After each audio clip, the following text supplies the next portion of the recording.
Subscribe now and press the bell icon. Never miss an update. प्यारे बच्चों, अब 10वीं कक्षा के लेसन 3 का हम उदाहरण नंबर 19 करते हैं। उदाहरण नंबर 19 में इन्होंने मुझे कहा है कि एक नाव 10 घंटे में धारा के प्रतिकूल 30 किलोमीटर तथा धारा के अनुकूल 44 किलोमीटर जाती है। 13 घंटे में वह 40 किलोमीटर धारा के प्रतिकूल एवं 55 किलोमीटर धारा के अनुकूल जाती है। धारा की चाल तथा नाव की चाल स्थिर पानी में ज्ञात कीजिए। तो बच्चों, हमें सबसे पहले तो इस क्वेश्चन को समझना होगा कि क्वेश्चन में वो क्या कह रहा है। तो क्वेश्चन में वो कह रहा है कि एक नाव है जो 10 घंटे में धारा के प्रतिकूल 30 किलोमीटर चलती है। तो पहले तो हम समझ लें कि अनुकूल प्रतिकूल क्या है। तो जैसे उदाहरण के लिए मान लें कि ये हमारे पास पानी है और पानी पर कोई नाव है।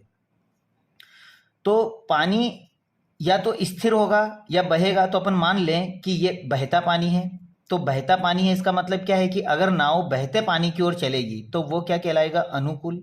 और अगर पानी इधर बह रहा है और नाव अगर इसके विपरीत चल रही है तो वो कहलाएगा प्रतिकूल।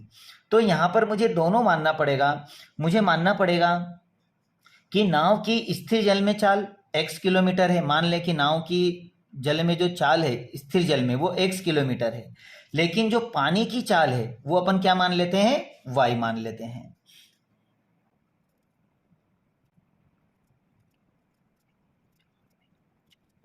तो अपन मान लेते हैं नाव की स्थिर जल में चाल x किलोमीटर पर घंटे है और मैं मान लेता हूं कि धारा की चाल y किलोमीटर पर घंटे है। तो बच्चों, अब नाव के ऊपर दो तरह की चाल लगेगी। अगर मान लो कि नाव धारा के अनुकूल जा रही है तो इसका मतलब यह है कि इसका जो फोर्स है वो कम हो जाएगा और चाल भी बढ़ जाएगी। एक चाल कौन सी, एक तो नाव की चाल, और पानी भी इसे अनुकूल और धका रहा है, मतलब इधर जिधर पानी जा रहा है तो इसका मतलब है कि पानी की गति भी बढ़ जाएगी, तो चाल डबल हो जाएगी। लेकिन बच्चों, जब प्रतिकूल चलता है तो प्रतिकूल में नाव की जो चाल होती है उसे कौन रोकता है, पानी रोकता है। का मतलब कम कौन कर देता है इसकी चाल को, पानी। तो पानी की चाल प्रतिकूल में कम होगी, अर्थात ये अनुकूल चाल होगी और ये हो जाएगी प्रतिकूल।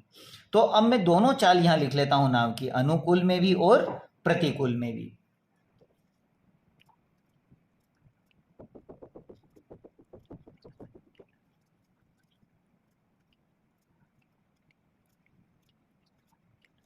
तो बच्चों, अब हमें पता होना चाहिए कि नाव की धारा के अनुकूल x प्लस वाई किलोमीटर। मैंने आपको बता दिया है कि नाव और पानी दोनों की गति यहाँ मिलती है तो नाव की चाल तेज होती है अर्थात प्लस होती है, और नाव की धारा के प्रतिकूल अर्थात नाव की चाल को पानी प्रतिकूल बहने के कारण रोकता है, इस कारण से इसकी चाल माइनस होगी। तो मैंने दोनों चाल यहाँ पर लिख लिए।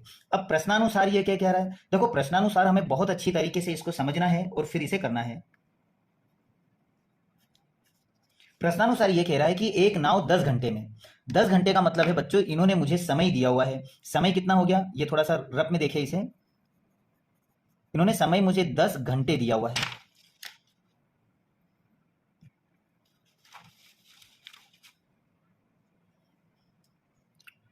अब समय मेरे पास में 10 घंटे है, लेकिन धारा के प्रतिकूल ये 30 किलोमीटर चल रही है, मतलब दूरी कितनी हो गई। तो यहां पर अगर दूरी की बात करें तो दूरी हो जाएगी 30 किलोमीटर चलती है। और यहां पर चाल कितनी है, अगर अनुकूल की बात करें तो x प्लस वाई और प्रतिकूल की करें तो x माइनस वाई। तो मुझे अनुकूल और प्रतिकूल दोनों ही निकालना पड़ेगा और मुझे यहां फार्मूला लगाना पड़ेगा समय का। तो समय का जो फार्मूला होता है वो होता है दूरी बटे चाल का। तो मैं यहां समय का फार्मूला, समय मेरे पास में है। अब दोनों के लिए, अनुकूल और प्रतिकूल दोनों के लिए समय मेरा 10 है, 10 घंटे है। तो मैं दोनों का यहां पे मान निकाल लेता हूं। तो प्रश्नानुसार मेरे पास में हो जाएगा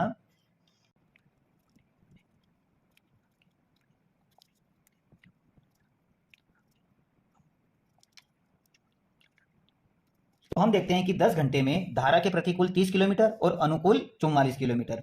तो मैं यहां पर समय का सूत्र लगा देता हूं, मतलब T1 और T1 प्लस T2। अब T1 T2 का मतलब हमारे पास 10 है, ध्यान रखना T1 प्लस T2 आपके पास कितना है, 10। T1 का मतलब है कि अनुकूल चाल का मान है और T2 का मतलब है हमारा प्रतिकूल का है। तो इसमें जब मैं जमाऊंगा तो मैं दोनों फार्मूले आपको लिख देता हूं। तो यहां पे मैं लिख देता हूं, पहले दिया इन्होंने प्रतिकूल का, तो प्रतिकूल के लिए लिख देता हूं मैं।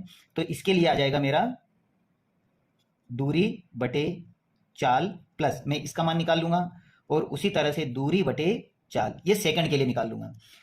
तो प्रतिकूल के लिए अगर बात करता हूं मैं, तो हमारे पास में T1 T2 कितना दिया इन्होंने 10, ये रहा, दोनों समय दोनों के लिए फिक्स है, इसका मतलब 10 होगा, इसमें ज्यादा कंफ्यूजन की जरूरत नहीं है। अब दूरी कितनी है हमारे पास, तो अभी देखो दूरी किसका बोल रहा है वो, प्रतिकूल का, तो प्रतिकूल के लिए आपको ये लिखना है चाल। तो यहां पर प्रतिकूल मेरे पास दिया है 10, दूरी मेरे पास दी है यहां पर 30 किलोमीटर, और इसकी चाल कितनी दी इन्होंने प्रतिकूल की, x माइनस वाई प्लस, ठीक उसी तरह से इसकी दूरी मुझे कितनी दी इन्होंने 44, और चाल कितनी दी है इन्होंने मुझे अनुकूल की x प्लस वाई। तो बच्चों ये बन जाएगी हमारी समीकरण नंबर 1, बहुत आसानी से। और ठीक ऐसे ही हम समीकरण नंबर 2 पुनः प्रश्नानुसार बनाते हैं।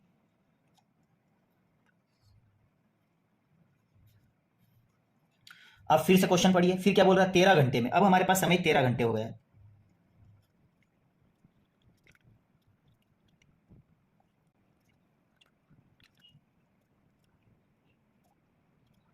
तो बच्चों यहां पर 13 घंटे में 40 किलोमीटर धारा के प्रतिकूल एवं 55 किलोमीटर धारा के अनुकूल चलती है। तो जिस तरह से हमने यहां पर इक्वेशन बनाए थे ठीक वैसे ही बनाएंगे, इसमें दोनों का हम यही फार्मूला लगाएंगे, समय वाला दूरी बटे चाल वाला। तो समय मेरे पास दो है यहाँ पर, एक तो धारा के अनुकूल वाला और एक धारा के प्रतिकूल वाला, अर्थात T1 प्लस T2। तो अब की बार T1 और T2 की जो वैल्यू वो 13 है, ये ध्यान रखना।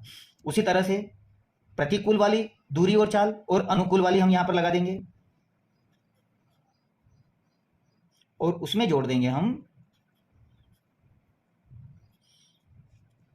अनुकूल वाली। तो इसका मान तो मेरे पास 13 है, बरोबर। दूरी यहां पर हम देखें 13 घंटे में 40 किलोमीटर की दूरी तय हो रही है, और यहां पर दूरी प्रतिकूल की है, तो प्रतिकूल आपके पास में कितना है x माइनस वाई प्लस, उसी तरह से दूरी यहां पर अब दूरी 55 है, और चाल कितनी हो जाएगी आपकी अनुकूल की x प्लस वाई की। तो इस तरह से ये इक्वेशन आपकी सेकंड। अब बच्चों इक्वेशन फर्स्ट और सेकंड को आपको रेखीय समीकरण युग्म में बदलना है। तो बच्चों समीकरण 1 व 2 से हम रेखीय समीकरण युग्म बना लेते हैं। तो पहले समीकरण देखिए,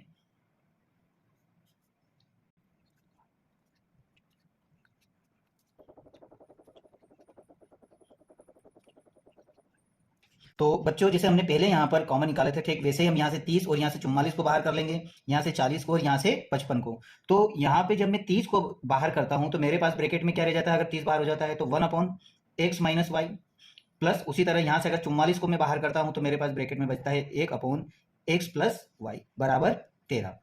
ठीक उसी तरह से यहां से जब मैं 40 को बाहर करता हूं तो मेरे पास बचता है 1 upon x minus y plus, अगर मैं 55 को बाहर कर लेता हूं तो मेरे पास बचता है 1 अपॉन एक्स प्लस वाई और बरोबर में 13। सॉरी ये यहाँ पे 10 है, आप इसे 10 कर लीजिए। तो अब बच्चों मैं यहाँ पर ये देख रहा हूँ कि 1 एक्स माइनस वाई और 1 अपॉन एक्स माइनस वाई, और ये 1 अपॉन एक्स प्लस वाई और 1 अपॉन एक्स प्लस वाई दोनों बराबर है, तो इसके बराबर मैं मान लेता हूँ। तो ये लिखा मैंने यहाँ पर माना, क्या माना, मैं मान लेता हूँ कि 1 अपॉन एक्स माइनस वाई बराबर पी के बराबर है, और उसी तरह से 1 अपॉन एक्स प्लस वाई बराबर क्यू के बराबर है। तो अब बच्चों ये जो मान है मेरा ये पी के बराबर हो जाएगा, और ये वाला मान मेरा क्यू के बराबर। तो इसको जब मैं कन्वर्ट करता हूं रेखीय समीकरण में तो ये हो जाएगा मेरे पास 30 पी प्लस 44 क्यू और बराबर 10। ये बन गई मेरी समीकरण नंबर 3। उसी तरह से 40 पी प्लस 55 क्यू बराबर हो जाएगा 13। ये बन गई समीकरण नंबर 4। अब समीकरण 3 व 4 को हल कर लो।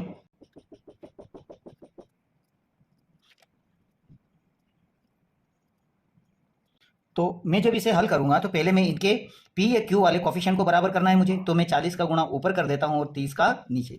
जब मैं 40 का गुणा इस पूरी इक्वेशन में करूंगा तो मेरे पास मान में आएगा, 40 का गुणा इसमें करूंगा तो ये हो जाएगा मेरे पास में 12,000 पी प्लस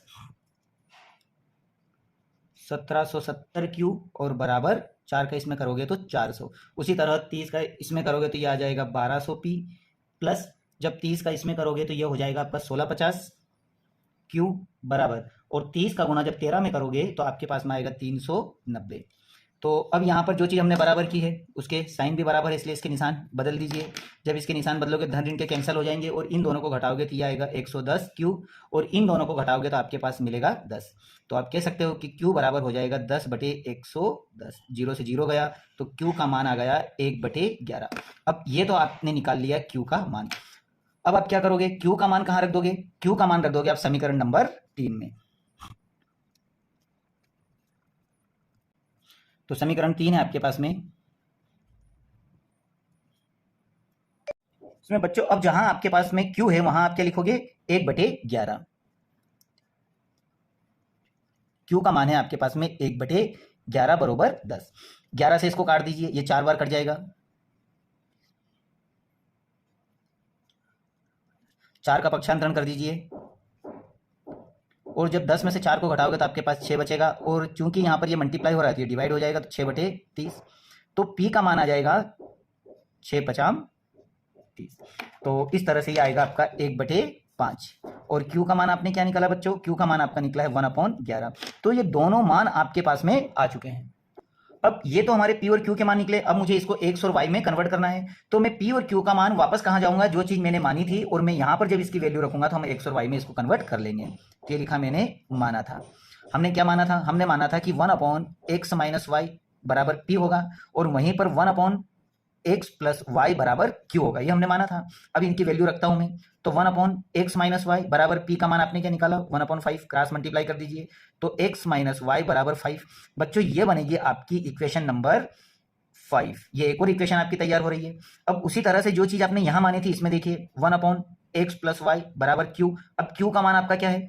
तो 1/x + y बराबर 1/11, वही क्रॉस मल्टीप्लाई, तो x + y बराबर 11। तो बच्चों ये बनेगी आपकी इक्वेशन नंबर 6। तो आपने यहां पर 2 इक्वेशन और तैयार की है। अब इसको हल करने पर हमारा x और y का मान आ जाएगा। तो बच्चों इस सवाल को यहां देखना, सवाल थोड़ा बड़ा है ये। तो समीकरण नंबर 4 और 5 को जब आप लोग हल करोगे तो x - y बराबर 5 है, और ये हमारे पास में है x + y बराबर 11। तो बच्चों यहाँ तो हमें क्रॉस मल्टीप्लाई करने की जरूरत ही नहीं है, y दोनों बराबर है, कैंसिल कर दीजिए, 1x और 1x आपके 2x हो जाएंगे, और जब इन दोनों को जोड़ोगे तो आपके पास में हो जाएगा 16। भाग लगा दीजिए, तो x बराबर 16/2, 2 से काट दीजिए, तो x का मान आ गया 8। तो ये आपका पहला आंसर आ चुका है। अब हम x का मान रख देते हैं समीकरण आपकी 4, 5 या 6 में। तो x का मान, तो समीकरण नंबर 5 है आपके पास में x - y बराबर 5। अब जहां पे भी हमारे पास में x आया वहां 8 लिख दीजिए, तो x - y बराबर 5 पक्षांतरण कर दीजिए, तो -y बराबर 5 -8। तो -y बराबर, ये दोनों आपस में घटेंगे तो -3 बचेगा, तो माइनस से माइनस कैंसल, तो y का मान आपका आ जाएगा 3।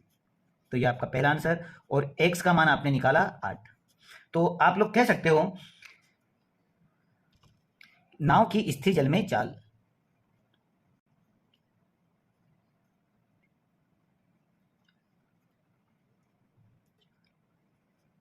x बराबर 8 km/h, और उसी तरह से धारा की y बराबर 3 km/h। तो इस तरह से हमने नाव की स्थिर जल में चाल 8 किलोमीटर/घंटे है, और पानी की अर्थात धारा की चाल y बराबर 3 km/h है। तो मैंने 8 और 3 दोनों आंसर निकाल लिया है। आप इस सवाल को अच्छी तरह से कर लीजिए। Subscribe now and press the bell icon. Never miss an update.